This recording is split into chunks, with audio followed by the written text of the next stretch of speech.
Hello, everyone. Thank you guys so much for joining the webinar today. I'm your host. I'm Will Johnson. I don't know if we've personally met yet, but I am the Director of Product Design over here at Teikametrics. So today is a pretty exciting webinar topic. It is something that I'm really passionate about. If you haven't been to Teikametrics.com yet, we actually just rolled out our redesign of the website today. So it's really exciting. We are putting our best foot forward with brands, and what we'll be covering over this webinar is exactly that, making you the best possible brand that you can be. On top of that, what we want to go through here is also what we're seeing sort of in this ecosystem. We want to go sort of from the beginning to the end of Amazon's sort of run with brands and the evolution and how you can use that in your business. So I'm going to start off by introducing everybody who is here today on the webinar. I'm going to start to my left right now. Hi guys, I'm Janine. I'm on the customer success team here at Teikametrics, and as Will said, we have some really beneficial information for you today. And then, yeah, go ahead. Hey everyone, this is Alex. Took a brief hiatus from webinars for a while, but glad to be back. Really excited to walk through basically the future of your brand on Amazon, which I think is the perfect title. Yeah, so when I originally brought these two ladies in, they are just the best with brands on Amazon. Alex is working, directly with Shopify and helping some of our customers between Amazon and Shopify. And Janine, she's new to webinars, but she's an amazing CS person at the company, and I'm really excited. They have a lot of great information to share. So to start, really, when you're on our webinars, the most important thing to us is that you are finding something valuable in the information that we're giving you. If you're not taking sort of the information that we're giving and putting it into action with your business, then we as a webinar and as a company have failed. So really we want to make sure that everything is super actionable and that you can actually take the information and put it directly into the bottom line of your business. Yeah, and if you guys have any questions for Janine, Will, or myself during this webinar, please write in with the little questions box at the bottom of your control panel. We have a few members of our customer success team here to answer all of your questions, and we will have a Q&A session at the end. So again, any questions, please feel free to ask us during the webinar. Yeah, great. Thanks, Alex. Yeah, questions, really important. Send them in. We're excited to answer them. So really, the point of this webinar today is it's about brand, but at its core, brand is really about telling your own story, and not just telling any story. It's about the unique story that only your business has. And this is one of the best ways that you can compete in an overly saturated market on Amazon. So we want to make sure that you guys are able to do that and start writing your own content right away. The next piece is that we really want to make sure that you are building this cohesive brand strategy across all channels. This means that you can take the information that you have on Amazon and put it into Facebook, put it onto your personal website, wherever you are selling, even if it's in Alibaba. We really want it to be something that you can take across there. So to get directly into the agenda, Alex is going to start off with the current Amazon ecosystem. We just had that Q3 earnings call, which was really exciting. A ton of interesting information came out of that. So we're going to do a quick dive into that. And then we're going to go into sort of this competitive intelligence. And what's really exciting about this, about understanding your competition, is how well you can start to sort of like build and manipulate your brand around your competition to create sort of this your own uniqueness there. Then we're going to move into something called the golden circle. You might not have been familiar with that yet, but Alex is going to give a deep dive on that. And then really we want to take all the tools and strategies that Amazon has to offer and help you to take those tools and put them into action with your business. And then finally, we're going directly across channel. It's going to be really interesting to hear that side as well. Yeah, so let's just jump right into it, right? November 2017, almost Black Friday. Let's look and see what's going on Amazon now. And it's obvious, right? I mean, it's given. Amazon is becoming more brand centric. And the reason is, right, well, we were having the best conversation about this. They want to create the best experience for their customers, right? That's all that Amazon cares about, is the customer service, the customer experience. But in doing that, they're actually creating the best experience for the brands that sell on the platform as well. Yeah, I mean, you can look at that quote directly at the top of the screen. We want to help customers with more targeted recommendations by using ads to help make their decisions more informed. Right. So that honestly is, like, if you listen to the Q3 earnings call, and we were all sitting around the same table that we're at right now, listening to it together as a company, but it was obvious that Amazon was very pleased with how their advertising business went in Q3 because it grew 58% in one quarter, which is crazy. It's absolutely insane because when you actually look at it quarter over quarter, Q3, they had over $1 billion in advertising sales. Right, and what does that mean? That's absurd. No, it means that like clearly Amazon's becoming the most dominant force in brand discovery, right? All of these big name brands are going on Amazon now, and they're also using their advertising platform, knowing that in order to even grow their brand, they need to be advertising on Amazon, and that's literally what this figure shows. But again, it's great because of course Amazon's making more money from this, let's be honest. But Yep. I mean, what really matters is that they're also doing a lot of things to help brands find even more success using their platform. Exactly. So really, I mean, when we're talking about the beginning of Amazon advertising, they started off in Vendor Central with HSA. We had this wholesale sort of advertising, but they sort of pivoted into this third-party selling, and they have completely doubled down on that. They're starting off, with enhanced brand content, brand registry. They moved into sponsored ads. Now we're going into headline search ads. And the next piece to it, which from my perspective of, owning branding from Teikametrics, is they're doing Amazon stores. So if you haven't looked this stuff up yet, you really need to know, because this is going to be the biggest way to sell your brand on Amazon. You're going to have an entire templatized system, images, everything for your story. Right. Well, no, just super quick to jump in there, right? Like this means that the days of being able to list a product on Amazon that isn't differentiated or unique is over if you want to make money. But the idea of Amazon stores is really powerful because think of brands like Nike who did not want to sell on Amazon to begin with. The reason is because their customer couldn't get the brand experience of Nike there, right? I mean, of course, they're starting a partnership with Amazon because of counterfeiters, which is a totally different conversation. But regardless, now Amazon is coming to reality is that brands want a place to showcase their products and connect with their customers. So what can you do about it, right? Like first and foremost, you got to know who you're competing against. Like know them inside and out. Connect with your customer.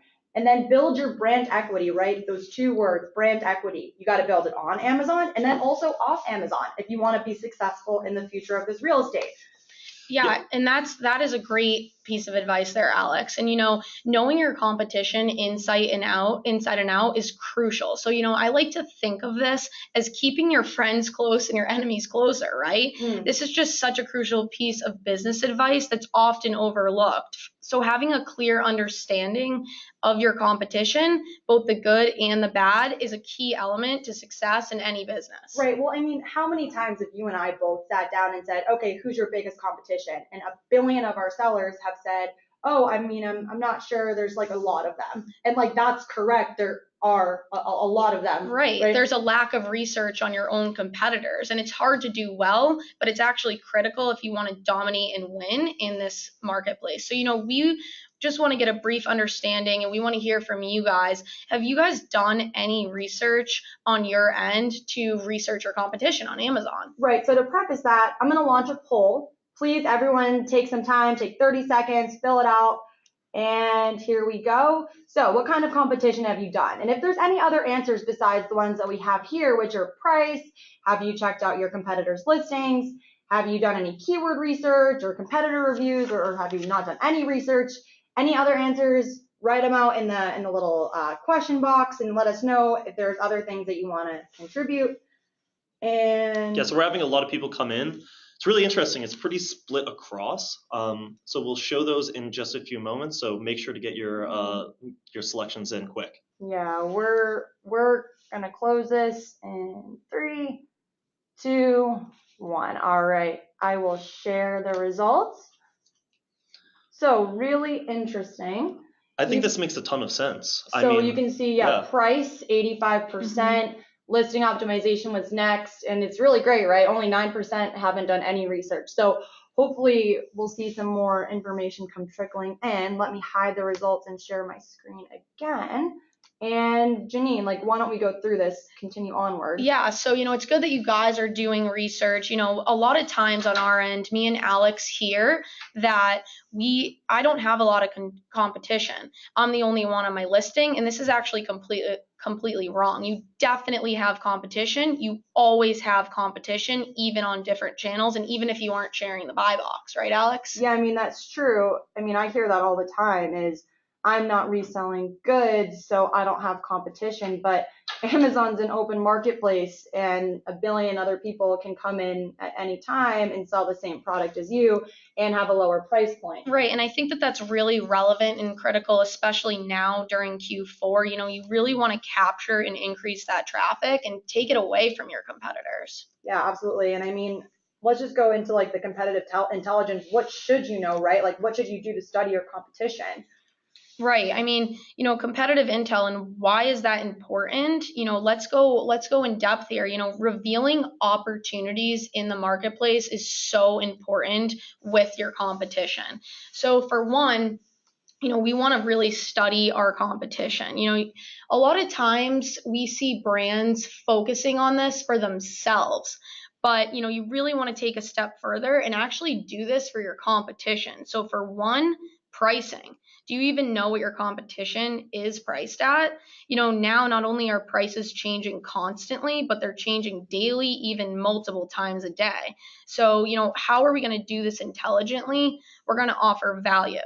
Even if your product is more expensive than your competitors, but the perceived value of the product tells your story, then the buyer's really not going to care about price. Wait, well, that's so important. So, time out. Will, do you agree with that? I mean, what do you think is the best way to go about pricing your product in comparison to your competition? Really, I mean, the thing about pricing is that it goes back and forth. When you're looking at your competitors, I mean, you have your own margins. They're going to be completely different, your margins. So how you price, it depends on the quality of your product, but it also depends on how close you are to that competition. You can't be priced a ton higher if you have a much lower quality product. It's just not going to turn out well. Well, I think that there's two avenues that you can go down, right? You can sell the quality good for a higher price, and that's fine, right? Like, you can be a higher price good, but you need to make sure that you are showing the value of your product and why it is better than the competitor of yours that is priced so much lower than you, right? Right. I think then again, you could do competitive pricing, whereas you could consistently be priced as the majority of people in your category. So there's the two avenues that you should focus on. But again, like, there's all of these other things that are related to price, like especially listing optimization.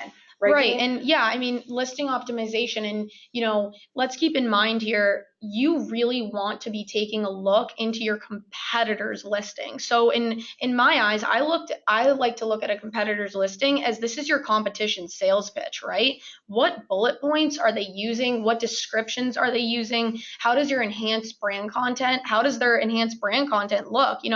Later on, Alex is going to be touching, more in depth on enhanced brand content. But what's important here to know is what can you take from your competition's listing, use it as an advantage for your own sales. Yeah, but like, time out, right? Because you don't want to just steal what your competition is doing, right? It's like the opposite of that.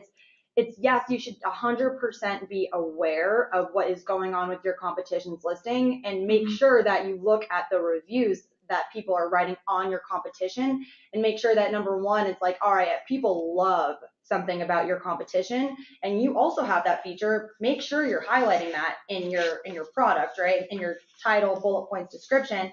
But the opposite proves true as well. Right. And, we're going to be talking a little bit about how to almost strategically or borrow, things from your competition as well. Right. Well, I mean, it's like the negative reviews are even more important, I think, is like, if say someone writes something really bad about your competition and you know that your product actually covers that, you 100% want to make sure that you highlight that in your own product listing, Will, don't you think? Unbelievably important.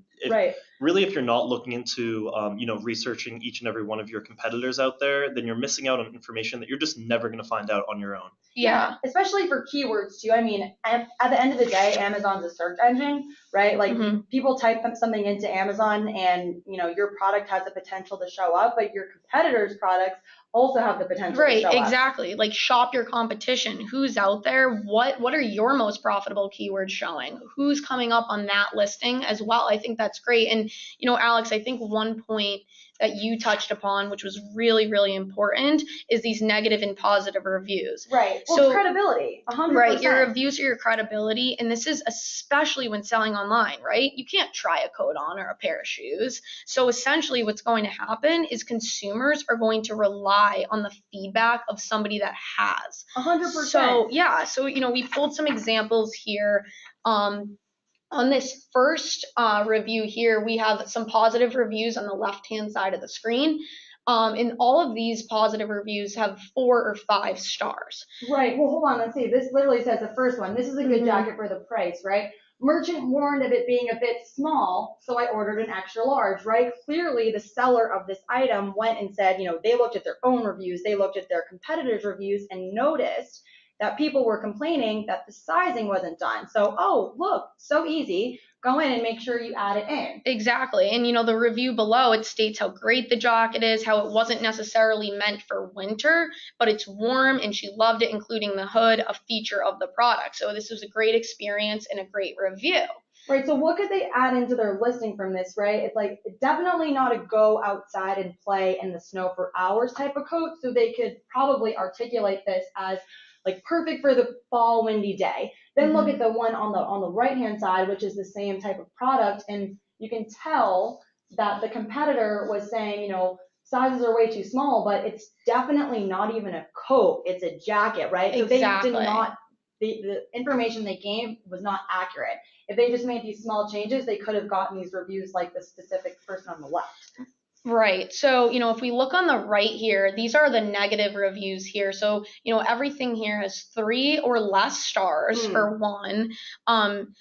2 is you can see actually if you read these reviews, 3 consumers reference the fact that the coat was actually a jacket and that it wasn't meant for extreme temperatures. So to me, this is literally a gold mine for you as a brand. This is exactly what you need to be taking, criticizing, and using it to your advantage. Like, seriously, you have the answer to the test here, right? That's true. Take these descriptions that the consumer's telling you exactly what's happening. And I think the overall picture here from the reviews is that you should take what matters the most to the consumer when they're buying the product. Right. And at the end of the day, guys, you cannot copy your competition because you are different than them. I mean, it really just comes down to you have a different story, you have a different product, and your margins are completely different. So if you're playing on the same level, sort of same playing field as them, you're going to lose. You're just not going to do as well. So I think that brings me into the next piece of this, which is really about thinking different. When you look at Steve Jobs, what he was trying to do with Apple when he came back the second time around, he created basically a laptop and he created a cell phone. But really what he was creating there was, a way to work. It was a way to socialize, to take entertainment. It was a feeling that he created through those products, and that's what you need to convey with your own business line. Right. Yeah. Well, I mean, it's really interesting too, because the best companies in the world, like Amazon, like Apple, like Microsoft, they all communicate with their customers the same way. And it's the exact opposite of the way that everyone else does. And it's honestly such an easy concept that a very, very smart man named Simon Sinek quantified into words. And it's, these 3 words, right? What, how, and why. And this little idea explains why some organizations and some leaders are able to inspire why others aren't. And he called it the golden circle. So let me define the terms really quickly. Every single company in the world knows what they do, 100%, right? Example, like you sell fidget spinners on Amazon. Some companies know how they do it, aka the value proposition. So your fidget spinners are, much more durable than everybody else's, and they're worth the extra money. You know that. The problem is that very few companies know why they do it. And why does it mean profit, right? That's a result. Why means the cause or the belief or the purpose. Why does your company even exist? Why do you get out of bed in the morning? And even farther than that, why should anybody care at all? So how it works, right? So most companies communicate from the outside in. They start with what, and it's how marketing is. So just to be clear, most marketing is done this way as well, right? And it makes sense. We start with what we know the most, what, and then we move towards what is the fuzziest or why. So we say what we do or what we sell, how we're different, and then we expect some sort of behavior, like a purchase. So say for instance, like Apple was like everybody else, right? They would perhaps market their products and say something like, we sell the best computers and phones. They're beautifully designed and they're easy to use. Buy our computer. But like, what do we think about that? It's just like not inspiring, right? No, it's boring. it's It's not inspiring. No. Another example, here's our new car. It has these beautiful leather seats and great like technology, like buy the car. What the problem with this is, again, like it doesn't connect, right? People don't buy what you do, they buy why you do it. And that's why the best companies communicate the opposite way. So they start with why, right? They say, Apple says, we believe in challenging the status quo. We believe in being different. We believe in thinking differently. That's literally their slogan. They say the way we challenge the status quo or the way we think differently is by making our products, beautifully designed, easy to use. We just so happen to make great computers. Want to buy one? And that is so much more powerful than starting the other way. Right. I mean, let's look through a real example, right? Like Beats by Dre, I think, is the literal perfect example to do this. Right, because Beats by Dre was acquired by Apple, and it shows that their, sort of their brand equity and what they stand for as a brand is very similar to how Apple thinks as well. So, everybody here, I'm sure, knows about Beats. The next thing I'm going to show you, probably only half the people will have heard of the brand. But Beats, when you think about Beats, they are never competing on build quality. I'm going to be honest, like Beats are, if there's plenty of I have 3 nephews and they are breaking their headphones constantly. They're made out of plastic. Their sound quality, just okay. And their price is actually pretty high for what I just spoke about. Yeah, but I mean, it's interesting, right? Like, at best, brands are average made. They're made of plastic. Exactly. They are offered in a variety of like bold colors, but of the make and the actual product, there's nothing exponentially better, right? Right. And I mean, they're selling on a completely different level. They're selling on aesthetic design. When you see Beats on the street, you know them. They're making a statement. And as I was just saying, within even my family and friends group, when one person buys Beats, everybody's buying them. I don't know if you guys have kids, but I'm sure when they're trying to buy headphones, they're trying to buy Beats. They've really created an entire culture around it and a brand association.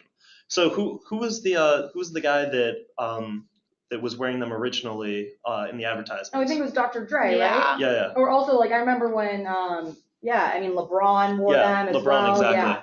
I mean, they've completely changed the simple idea of listening to music into an entire cultural sort of identity. Well, they want to hear what the artists hear. I mean, people don't pay $200 looking for the sound quality, right? They pay $200 for themselves because they want the product. It resonates with them. The entire image of Beats, the aesthetic, the culture, it resonates with them. And then look, Sennheiser is just the opposite, right? I mean, they just compete on a totally different level. Yeah, Sennheiser, I have a pair of Sennheisers. I don't have a pair of Beats because what I am looking for as a buyer is completely different. I'm not necessarily trying to be stylish with my headphones. I'm all about the sound. Personally, I'm an audiophile. I love amazing sound quality. I listen to production. And Sennheiser just has better quality for the price in that way. They're natural, they're balanced. If Sennheiser was trying to compete with Dr. Dre on design aesthetics and cultural fit, they would lose. And Sennheiser smartly has completely changed their entire way of selling, and they're completely on the side of, if you care about amazing music, sounding the best, go with us. Yeah, I mean, that's 100% right. I mean, imagine if Sennheiser tried to compete on the same level as Beats, they would lose. It would just be abysmal. It's not their story to tell, right? Exactly. It's a totally different story. Well, it's like many people are selling headphones, but if you care about the culture that Beats portray versus do you care about the quality that Sennheiser has. Right. And both have been able to be extremely successful companies, and they aren't trying to emulate each other. Correct. And it all comes down to two words. It's brand equity. Yeah, and this is incredibly important. Every brand has these 4 pieces. Whether or not, if you're a brand, you have these with your own customers. They could probably answer all 4 of these things: brand awareness, perceived quality, brand association, and ultimately brand loyalty. So it's really important that when you're creating your listings and when you're selling your items, and even not even on listing pages or advertisements, in any way that you're connecting with your customer, on returns, answering questions, etc. Yeah, Facebook, like anything you're posting on social media, right? Like Exactly. 100%. You want to build that brand awareness, because if somebody knows you, they're more likely to buy from you. Yeah, and I think another piece of that, Will, too, I don't know if you agree with this, is consistency across all channels, right? You don't want to be sending this brand story that has mixed signals, you know? You don't want to be, one day Dr. Dre is wearing the Beats, and the next you have Mariah Carey wearing them, right? I think Beats wants everybody to be wearing the Beats. Maybe. Yeah, they're so big. Right. Regardless, the point is to stay consistent with the message that you're telling and not get those mixed signals across your brand story. Right. Exactly. Well, I mean, like, it's interesting because like this, I think that brand awareness and perceived quality are so interrelated. I mean, as a business owner, you know that it's much cheaper to have a customer buy again than acquire a new customer. So the fact of the matter is, the more you get your brand out there, the more people are aware of your brand and are like aligned with your brand, the more likely they are to purchase for the first time, which will lower your acquisition cost. But farther than that, I mean, the perceived quality of your brand is what will cause people to purchase as well. So I think this is a good example, Will, right? Cheerios for supermarket. Yeah, I mean, everybody knows, they've seen the Cheerios commercials. It's about family. It's about, consistency and quality. When you're comparing that to a supermarket brand, most of the supermarket brands are actually fairly good cereals. They're not that bad. And in fact, one of my favorite cereals is a supermarket brand. So, but when people are going there, they're not necessarily going to take that risk of having to try something new. Good word. They don't want to have to do that, right? They're going to pay the extra $1 for Cheerios because they know it's always going to be the same and that it's going to be high quality. Right. Real life example from myself yesterday. I needed a new winter jacket because it's freezing up here in Boston all of a sudden. It just became winter. So I went on to Amazon and to buy the coat because I have Prime and I wanted 2-day shipping. And, I saw that the Calvin Klein had a jacket, never bought one of their coats before, knew it was a little bit more expensive, but heard that it was great quality, so I bought it, right? I have the perceived, I believe that Calvin Klein does have good products. I have simple, staple products that are consistent. You can wear them for years, right? Right. Exactly. And you know what? Moving on from that, Calvin Klein, it's a lifestyle as well. Once you have transitioned into something like that, I wear a lot of All Saints. I wear a lot of black. For me, as Will, the product designer over here at Teikametrics, that is my brand association. If I were even going to come into work tomorrow and I was wearing all white, everybody would be just like, what is happening here? Yeah. You sort of lose that association with it. And I think it's important to think about it from like the Apple versus Microsoft brand. Oh, it's so true. Apple, they've never sold, from the tech perspective, the best equipment in any way, but they've always sold the best experience. Microsoft, all of their stuff has always been so much better from like more of like the build quality and Windows and things like that. But from the Microsoft, they're trying to actually copy Apple with their own stores. And everybody looks at it and they're like, this isn't quite Microsoft. That's honestly, I never thought of that. Very true. You go into any type of brick and mortar retail and a Microsoft store is trying to look exactly like an Apple store. And I don't like that, to be honest. Like that's really interesting. And I think it's because of this brand loyalty piece. Like I know if I end up loving this Calvin Klein jacket and other competing markets, other competing products are there, like I might still buy or probably will buy a Calvin Klein jacket again. Yeah, and I think it's back to that piece, that we hit on earlier is don't copy your competition flat out. That's going to hurt you. Alex just said she doesn't like going into a Microsoft store that looks exactly like an Apple one. So essentially, by copying the competition, you might even be further hurting your sales. Yeah, so I think as a final piece to this around brand loyalty is that as you're building brand loyalty, You're building that up brick by brick slowly over time with every single thing you do. If you make one slip up, and I'm saying one slip up, you can severely hurt your brand. If all of a sudden, you're not responding to returns, they see this amazing enhanced brand content page where there's tons of pictures, etc. And then all of a sudden they buy something from you, it comes broken, you don't take in the return, you're not answering their questions. It's just going to destroy your brand. It doesn't matter, it has to be consistent across. Yeah, so I mean, for the last 30 minutes, let's get down into it, right? Like, let's go through on Amazon. What should you be doing to grow your brand equity? First and foremost, product listings. Got to make sure you're optimizing photography, search and copy, and reviews. Second thing, enhanced brand content, then sponsored ads, and then headline search ads. Yeah, let's take some action here. Let's really dive in and see what you guys can physically do as a brand to better promote your business. All right, number one, right? Of course, we would ideally have every single person on this that's listening in to us rant and rave about how much we love brands. Hire a professional photographer. Just do it. Like that was like you should. It's an investment. Like we would love for you guys to do that. But of course, there's a lot of other DIY tricks that you guys can stick with. But there's a few types of photos that you should 100% be using. Number one is your hero image, and that's the product photo. So that's going to fall under bucket number 3 in the different ways that we can do it. You got to have it with a crisp white background, right? White works, non-negotiable. I think it's even an Amazon standard policy. You also want to get the product in packaging and then the product in use, or like a lifestyle photo if your category allows it. And then make sure that you have a specific product with the features and benefits, like a call to action quote. So let's walk through some ways that you can do this yourself. First, use a professional camera and use a tripod. It's so simple, but tripods are so cheap on Amazon. Just order yourself one on Amazon, right? High resolution images, keep it steady, no motion, no blurring, get the right light. I mean, Will has been taking headshots of everyone around the office for our own brand as well. So we know, take pictures in the early afternoon. That's when the lighting is the best. Right. I kind of joke with our customers that it's like, I didn't think about, selling on Amazon that I was going to end up being a photographer, but a lot of sellers actually end up doing that. Right. And your images tell your story in a certain way that your writing just can't. Yeah, I think exactly. And I think, right, it comes down to a picture's worth 1,000 words. Use your pictures and use your photography to tell your brand story, right, Alex? Yeah, I mean, play with the angles, but make sure that your photo is always accurately reflected. Take those lifestyle images, hire someone to take the lifestyle images. But again, honestly, clean and simple is better. Don't add a billion filters on there. Crop your images, use squares, square size images.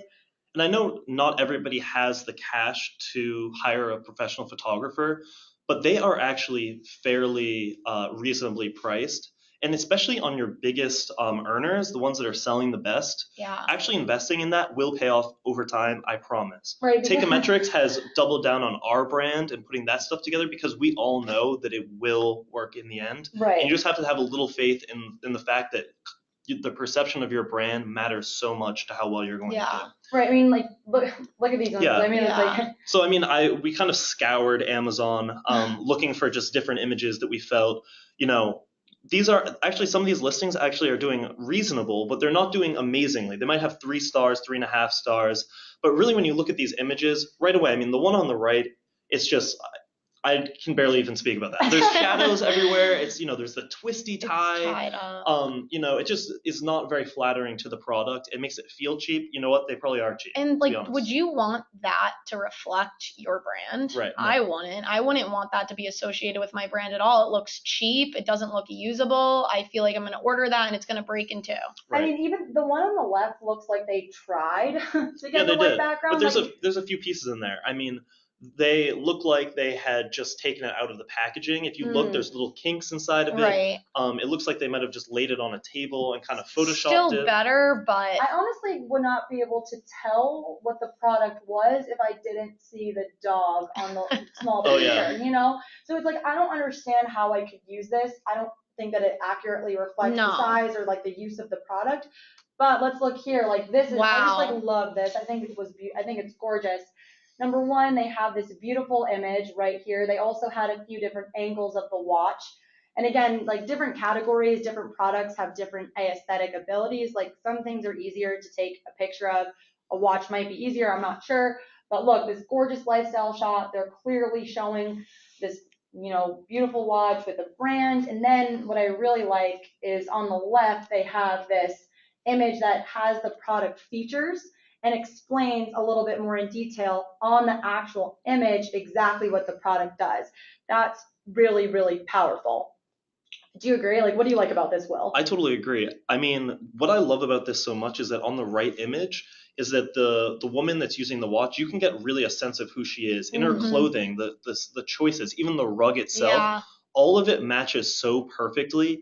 I mean, if you look at the far left, the sort of the rose gold, her individual skin color even kind of mimics that from the left side. Yeah, it's crisp, it's clean. It's incredibly cohesive. That's true, it is. It's nice and simple. Everything is simple. But like the images are like really important. I would argue images are most important, but what also matters is because Amazon is a search engine at the end of the day, your images aren't really going to matter if no one can find your product. Agreed. So crafting the best copy for your product is like the number one thing I would honestly argue after images that matter, because whatever people are typing into Amazon search bar, you want to make sure you're showing up for what is most relevant to you. So I think that the first and foremost is you need your copy to be clear, concise, and compelling, but you need to balance that with SEO. Yeah, and I think that's a really fine line. We're about to show you just a few examples that, might be a little too heavy on the text versus too heavy on the story kind of thing. But really, you need to start balancing that. And I would say oftentimes A/B test things. Try different things out. Go into your search term reports to find the right text and make sure that that's balanced so that people understand really quickly what you're selling and your value proposition, while at the same time not being so short that you're going to lose that sales rank. Testing's really important. You have to test to see what works. You might not hit it right the first time. Right. Well, it needs to I think that it's important to test, but you have to test single variables. So, and I come from a science background. If you guys are listening, so. And when it comes to testing, like this is my bread and butter. And if you're going to do any type of test, you need to keep everything else consistent and change only a single variable to make sure that your results are even going to be usable, or if they're actually going to make sense, or if it is compelling enough. So before you even test though, like test whether or not, change a bullet point, test your conversion rate over 30 days. Change your title, test the conversion rate over 30 days, right? But keep everything else the same. When it comes to the actual content in there, though, before you even write the content, you should be considering the narrative that you want to tell, right? Like, why do you get up in the morning? People don't buy what you do, they buy why you do it. People don't want to read something that lists features, they want you to solve their problems for them. So focus on the benefits of your product and then the features. That's what's really, really important here. And if we look through some of these, right, like what's wrong with each copy? I mean, it's pretty obvious, but. Yeah, I mean, on the left side, I'm not reading that. I'm not even reading it right now. I'm just staring at literally a wall of text. I mean, customers spend such a short amount of time when they're scrolling through. Like, I am not going to read this. No one is going to. No. Yeah, when you pulled this up originally, Alex, I was like, how could you ever leave this? It's too much. And it's just absurd. And they clearly went purely for SEO on the left side. They just wanted as much content as possible in there. Yeah, I understand why, right? They want to show up, but again, like let's look on the right-hand side. Clearly, this is not enough information. If I did not have an image of this product, I would have no idea what it is. Also, you can see that it was a hat. I mean, it means nothing to me to say that the hat is 0.39 inches high, right? I mean, I don't even know what that means. I don't know how it relates to me. So then let's look at what's a good version of this, right? So this one, although it might be a little bit wordy, I like it for these 5 things. The first is that bullet points can be skimmed, but the content is rich, and they highlight the most important things, right? The first little section is highlighted, and they target the customers they're looking to sell to. So deep moisturizing conditioner for blonde hair. You can tell who they're targeting and why. Validity, so it provides solutions to customers' concerns, but doesn't make any false claims. Next bullet point articulates. Restores, increases shine, softens the hair, right? Like people that are looking for this product that have dry and brittle hair would be happy to see this, that highlight it. No, it's all very quality work, no grammatical errors. And then what I loved about this is that they kept it up to date with new product features. So first line, Our powerful conditioner is now sulfate free, right? They updated it. They clearly read their own reviews and saw that people were complaining that it was not sulfate free. They changed the product to meet the demand. Yeah, So, and I think that ties back to the reviews, right? Like maybe they looked up at another, shampoo or conditioner company and saw that, hey, these people, is this sulfate free? People were maybe asking, people were complaining that it wasn't sulfate free. Again, using your competition's listings to see what's on there, you can really utilize that in your own listings. 100%. And I think there's a way to put it all together, and it's through enhanced brand content. But the problem is you need to be brand registered to do this. So we wanted to take a poll, our second poll, last one of the day, to see if you guys, or what stage of the brand registry process you're in. So I'm going to launch this. And if you guys want to go in there and fill it out, I'm currently brand registered. I've applied for brand registry. My trademark is pending, or I am not brand registered. Okay. So everybody get in there. It's really, in order to make these polls great, we got to get a ton of answers, and it looks like we're at about 60% who have voted so far. So make sure to get in there. Perfect. All right. You guys have 5 more seconds. 3, 2, 1. All right. I'll close it and I will share the results. So looks like over half the people here are brand registered, which is interesting. Some people are applying. People are waiting for trademarks. 26% are not brand registered, so hopefully this will want you to, after this, you'll want to go out there and see if you can get brand registered. Yeah, because it's a little bit of a time process, right? I think it's 6 months it can be up to? It can be up to that amount, but, the sooner the better with this, just like anything. So. Yeah, so the reason you would want to be brand registered is because if you are, there are quite a few tools you can take advantage of, and one of the biggies is enhanced brand content. So this is the way to tell that golden circle story, right? The why, the how, and the what.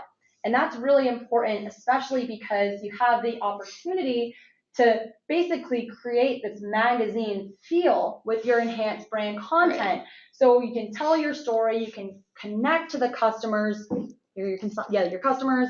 You can use these call out graphic images. So Fitbit does a great job here. They use these diagrams where they pinpoint the specific features that are amazing. They say the standout features, essential features. And again, like we said, use reviews, test and measure. Test different layouts and configurations, and then measure it on an individual product basis over 30 days. See how it does. And we've seen a lot of lift across the board from people that are using enhanced brand content, right, Janine? I mean, you were doing an analysis of this earlier today, even. Yeah, definitely. I mean, enhanced brand content is so important. And we even try to give our sellers some tips on enhanced brand content. Like as you see on this next slide here, Alex, what's wrong with this enhanced brand content? I mean, just like that photograph earlier, this is just, ugh. Well, I mean, it's interesting because this is for Sennheiser, which is the brand that we pulled out beforehand. Yeah, even though I'm a fan of Sennheiser, I'm not a fan of this enhanced brand content. Ooh. If there's nothing lifestyle about it, you're not really showing them in action. These are the types of images that you'd want to have just on your hero image as people are searching through Amazon. I don't think the images are bad, but there's a lot of text, and it doesn't really give you a feel for how you're going to feel when you're wearing these. It's not a good reflection. I think that enhanced brand content should be primarily image heavy rather than text heavy. You only need to highlight, like do your elevator pitch essentially is what are the main things that people need to know, and then rely heavy on the images. Like this is great enhanced brand content. It really is. I mean, you know what's going on. You know that this is active. You know that they're showing an active lifestyle. Right. And I mean, I think you can also see in the details of the amount of work that they put in with creating these things. Mm-hmm. There's an artistry to it as well. They're showing the types of people that use their products, like the guy at the top left, like is in really good shape, attractive person. And they also play around with typography. So those are called the X3s. It's not just like little tiny pieces of text everywhere. They're making a statement as well. I mean, it's selling a lifestyle. And also I'm thinking out loud, if the Jaybirds on the left, like they are able to highlight how the headphones look so much better than that initial image that we saw initially. So Right. Imagine if that first person was able to just lay their headphones out like this. I mean, it's such a simple fix. Yeah, and this looks professionally done, right? We talked about investing in your photographs, investing in, maybe a professional photographer, but I mean, this looks professional to me. This means that this, brand that they're selling is going to be valuable and it's going to have high quality. So there are some free tools out there that you guys can use or download if you don't have any graphic design experience that are super easy. Canva is one of them. It's a free little design templates that you guys can use. I love using that. Another one is Vector. It's just a free Photoshop-esque tool that you guys can feel free to download. Not trying to plug any of those. Those are just one that I've tried to use myself and I've enjoyed. Yeah, and I mean, I'm on the design side, but I would say invest in it. Graphic designers are pretty cheap, and it will make a substantial difference, I promise. Yeah, so, I mean, besides enhanced brand content, other big things that we want to hit on. Another great tool for you to continue driving traffic to your business is sponsored products ads. And it's not even about just the traffic, it's driving the right and relevant traffic so we can target advertisements toward your most relevant customers. And, sponsored ads allows for a few different things here. One is it's additional marketplace real estate. So your competition's taking advantage of sponsored ads. I can tell you that right now. So you should be doing it too. And I do want you to think of sponsored ads as an investment. You need to pay to play. Yeah, it's not a cost, right? It is an investment. Your competition is running sponsored ads. They are utilizing all of the tools at their disposal. And it's because the power of customer search is so vital to the success of your business. There's just so much that you can do with sponsored ads when it comes to customer search. So I would argue that this is the only way that you can identify the exact strings of text that your customers, right, potential customers, are typing in to Amazon search bar that's causing them to click on your ad and convert into a sale.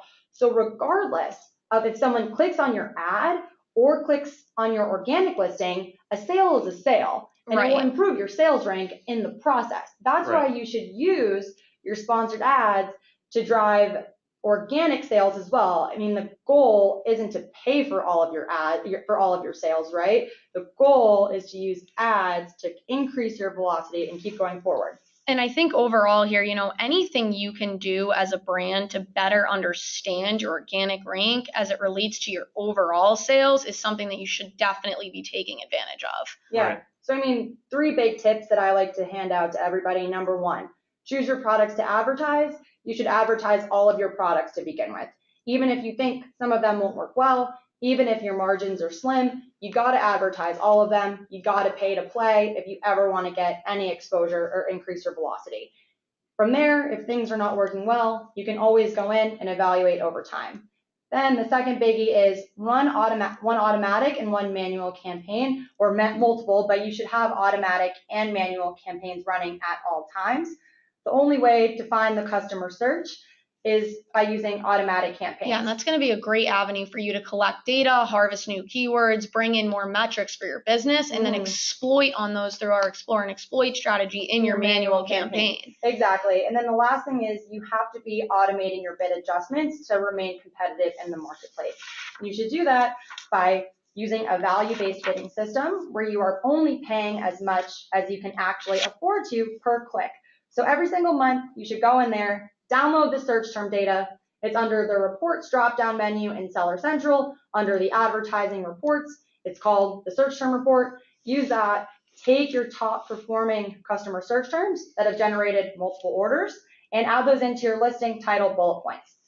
The next biggie, headline search ads. 100%. Use them to supplement your sponsored ads if your brand registered and you have at least 3 products. Don't use these to replace your sponsored ads. They should certainly supplement them, but the goal of sponsored ads and the goal of headline search ads are different, right? So sponsored ads, the goal is to get your product in front of the most relevant traffic and get them to buy it. Headline search ads are a little bit higher up on that quote unquote sales funnel, whereas the goal isn't always going to be to make profitable sales. the goal is going to be more along the lines of exposure. Right. And I think that that's a great point, Alex. You know, when I think of HSA, I actually think about a Super Bowl commercial, right? Everybody wants a piece of that pie. And why? This is because of audience. You're gaining visibility and awareness, and the impact you can seriously gain by having your brand in people's faces is actually invaluable. And I think that last year, the most expensive commercial was $5 million, and it only lasted 30 seconds. Right. Well, I think it's interesting because, clearly headline search ads is the best placement. You can, you have 50 characters to try and convince someone to at least come in and check out your brand, right? That's why I have in here as a tip. Avoid putting products that have bad reviews in your HSA, because say someone comes in and clicks on your headline search ad and they see that your products have 2 reviews. Is that going to cause them to come back and want to purchase your brand if they see it again? Right. And Probably not. Yeah. And HSA, it's a learning process. It's new, and you don't want to be taking away, that's your one kind of game shot and opportunity there to show and sparkle, right? And have people click on your ad. Yeah. So I think on to the next piece. Headline search ads is one piece of the puzzle as we move forward. That's true. Trust me when I say that headline search ads is going to be by far the most expensive place to advertise. Right. It's going to become astronomically expensive. Right. Because as we go on to the next piece, which is Amazon stores, that is going to be the funnel directly into Amazon stores. And what Amazon stores is all about is about bringing your brand into Amazon and being able to do whatever you want with it there and really, really show who you are as a company in its own way. Right now, when you go into your own sort of, store, you could say, it's just a list of your items. That's There's true. Nothing there. What you're going to be able to do with Amazon stores is complete custom curation of your items. So anything you want to put up, you can have a hero image at the top. You can integrate in your own promotions, but at the same time, there's going to be hundreds of templates that you can use to really kind of create your own narrative within it. Right. And again, that's why big brand, Amazon's really trying to tailor themselves and their platform, their selling platform, to brands, because this has been a huge complaint for so long. So if you're a brand and you're brand registered, this should get you the most excited out of anything. It's unbelievable. And it's the reason why people like Nike, people like Chanel are going to start selling hugely on Amazon, is because they finally have control about how they look, how they feel, and what they're saying. And what better place to tell your brand story, right? Will, I think you referred to it as a space for, your brand to live. That's exactly what you said, a space. And that's just because Amazon now, you'll never be able to own the customer, right? That's the difference, is Amazon, you can't tell your brand story yet. There's all these pieces of the puzzle that they're rolling out slowly but surely. But again, your own website, if you are a brand, hopefully you have your own website now, you don't make one. There's a few things that you should really start doing off of Amazon too, because at the end of the day, if say for instance you sell on Shopify, right? You look at unit economics, they're just going to be better on your website. You're not paying Amazon fees, commissions, etc., but Amazon has billions and billions of eyes, right? Your product is going to be in front of all of these eyes that your website won't get. So even if your margins are a little bit slimmer, you're able to turn your inventory over more quickly, right? You're able to sell through it more quickly and get money in your pocket. So what you really should be doing is building this cohesive brand on Amazon, but also on your website, which is really exciting. I think we were talking about this the other day, Janine, but Amazon just started rolling out those social media promotions to some brands. So if you are, if you go and you check in your promotions page or your promotions in Seller Central, you might have something that says social media promotions, which gives you the opportunity to use ads on Facebook, on Instagram, on Twitter, that bring people directly to your Amazon product with a discount. Another way that Amazon's migrating toward brands, 100%. They're giving you opportunities. Again, the big thing is that your website, Amazon will never give you your email, the emails of your customers, right? Ever in a billion years. You can't own the customer. You can own the customer. You can indeed own the customer on your own website, which is the power. So you really want to make sure that the people that are looking at your products on Amazon and on your site have a cohesive vision of what do you stand for? Right, that consistent story. 100%. And what you should be doing, right, on your site, make sure that you're at least matching or exceeding Amazon's quality, Amazon's service. Always offer free shipping and promote it. Easy and free returns, always.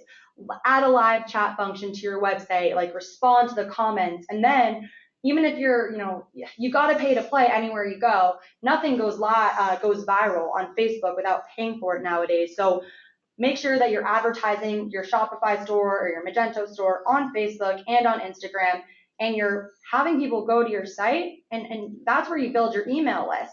That's where you get those repeat purchasers. That's where you build up the lifetime value of your customer, right? So they'll come back and buy from you again and again and again. And then track everything. Like we keep saying, track it, test, track it, test.